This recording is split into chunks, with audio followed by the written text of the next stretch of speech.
Hello. I hope working on the concept map has been going well. I'm really sorry that I've been slower to post many lectures the last week and a half. My stomach problems are still really, really painful and went to the hospital again last night. But hopefully I'll see a doctor again today after recording this video and get medicine because I just want to get better. It sucks being really sick. Um, So here's a mini lecture on W.E.B. Du Bois, and it's pronounced Du Bois. He's an American. It looks like a French name, or you might say Dubois, but don't say that. It's Du Bois, and it's similar to how Max Weber is W.E.B.E.R., but he's German, so um, it's pronounced like a V, Weber. This is from our form last week and kind of relating Adams and Baumann's theories to our everyday lives. This almost looks like a beautiful sunset. We just needed one more person to say many of us face individualized sets of problems and challenges in life. But you can see that that's the most popular response. And then people had a assortment of other ones. And cool, like there was several people writing their own responses. Definitely appreciate that level of engagement. I'll try to have some more open-ended questions on this week's form, which I will be posting hopefully before I sleep tonight. But again, I'm going to be going back to doctor's offices, trying to get my stomach fixed. Um, this is for the Adams readings. So the biggest one is a bit more balanced, but the biggest one is having the mindset to put ourselves in someone else's shoes and like vantage points. So that relates to our everyday lives because having that ability to understand others is crucial to work and play and life. Also, close second place is women's work is still undervalued in academic settings and in other professional settings. So glad people are making those ties. So just a quick bio of W.E.B. Du Bois. He was born in 1868 in Massachusetts and then died all the way almost a century later in 1963 in Ghana. And I have this great quote, just part of the accidents of history that make certain people really, really prolific theorists is when they're born and where they're born. And Du Bois being born in 1868, this is just a really good quote. This is from a book, kind of a biography on him, and it also is a book about his theories too. Um, but this quote, just talking about his lifespan, I think is worth reading. The mere dates of his lifespan, 1868 to 1963, are cause to pause. He was born just after the Civil War, and he died as the Vietnam War was well underway. He was born when Tchaikovsky was beginning to compose his classical orchestral works, and he died as the Beatles' early hits were topping the pop charts. He was born a few years after the defeat of slavery, and he died the night before Martin Luther King Jr. delivered his famous I Have a Dream speech at the nation's capital. He was born before the invention of the telephone, and he died when transcontinental airplanes were flying regularly all over the world.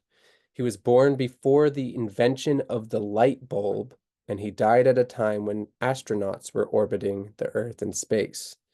He was born just after the assassination of Abraham Lincoln, and he died the year of John F. Kennedy's assassination. Few individuals have lived through a greater period of historical, cultural, and technological change.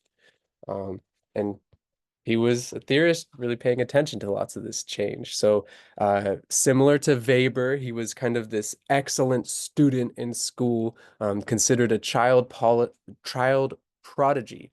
So really excelling in elementary, high school, just from a young age, really good at reading and writing and math and everything. He got his bachelor's degree from Fisk University, and then he got a second bachelor's degree from Harvard.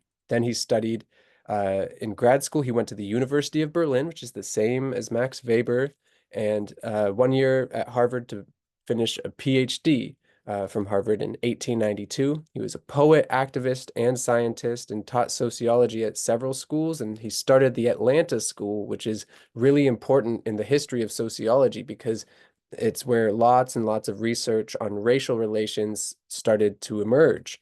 And of course, this is in the South, the segregated South. So there's lots of writings in this book and others, and on a website that's actually linked from these slides where you can see some of the writings from that school. And so now I'm going to talk about some key concepts from Du Bois. The color line.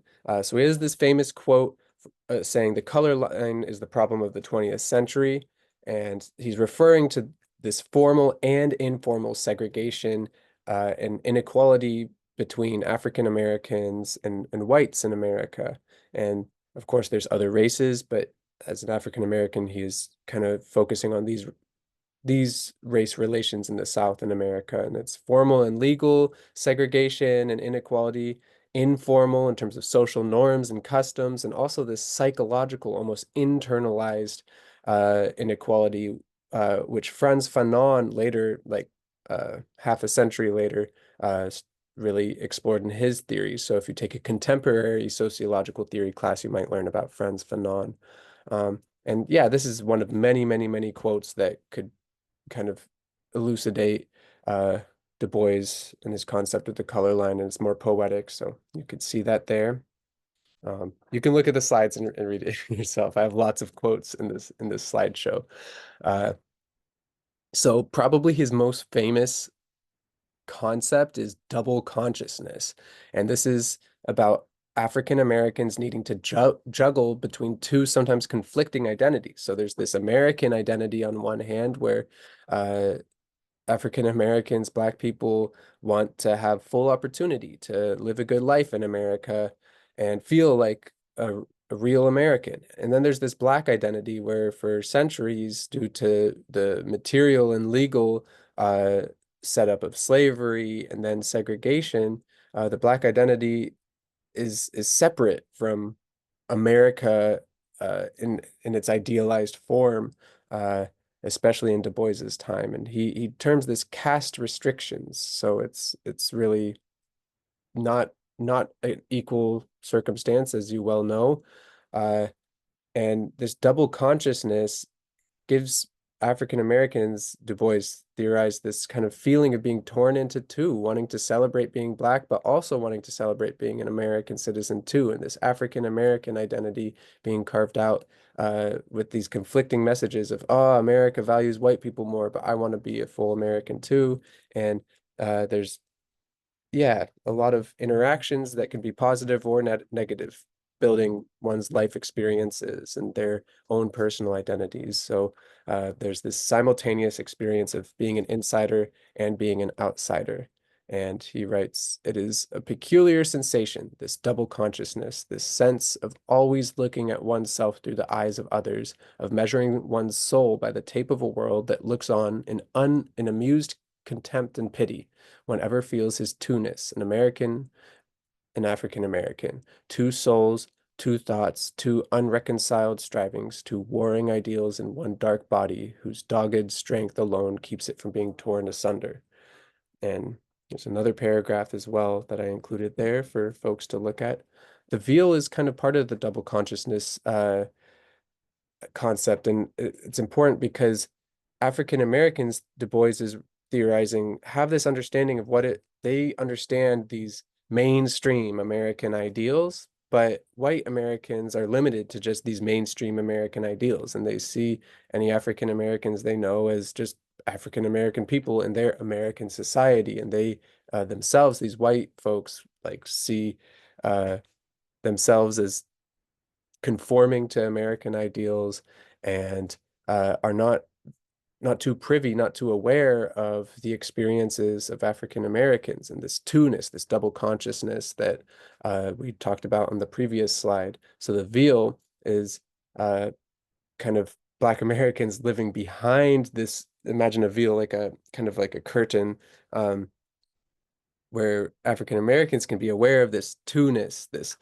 double consciousness, whereas white Americans kind of just floating around in this mainstream, more single identity.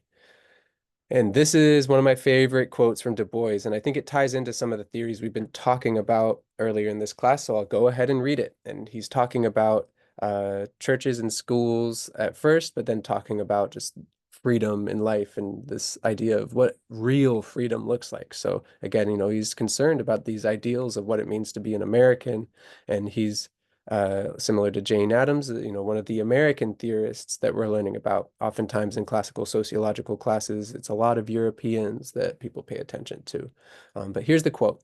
If a church is a social clique, it's not a public center of religion. If a school is private and for a selected clientele, it must not assume the functions and privileges of public schools. The underlying philosophy of our public school system is that the education of all children together at public expense is the best and surest path to democracy. That ties into Jane Addams. Those who exclude the public or any part of it from the schools have no right to use public funds for private purposes. Separate Blacks public schools or separate girls' schools, separate Catholic schools are not inadmissible simply because of separation, but only when such separation hinders the development of democratic ideals and gives to the separated poor schools or no schools at all. So gives to the separated. That's referring to African Americans or even Latinos and Asians and just people who are living in poverty. Beyond all of this, and when legal inequalities pass from the statute books, a rock wall of social discrimination between human beings will long persist in human intercourse. So far as such discrimination is a method of social selection, by means of which the worst is slowly weeded and best protected and encouraged, and the best protected and encouraged, such discrimination has justification. That kind of gives me reason for pause because he's saying, well, just discrimination in society kind of, but he's saying like, give people prizes for high achievement or for helping others or for doing good things in society and then punishing people if they commit crimes or something. I think that's just all he's saying. And here's really the importance of the quote. But the danger has always been and still persists that what is weeded out is the different and not the dangerous, and what is preserved is the powerful and not the best. The only defense against this is the widest human contacts and acquaintanceships compatible with social safety. So I bolded that text for a reason. It's very important. It really resonates with a lot of the other readings we're doing.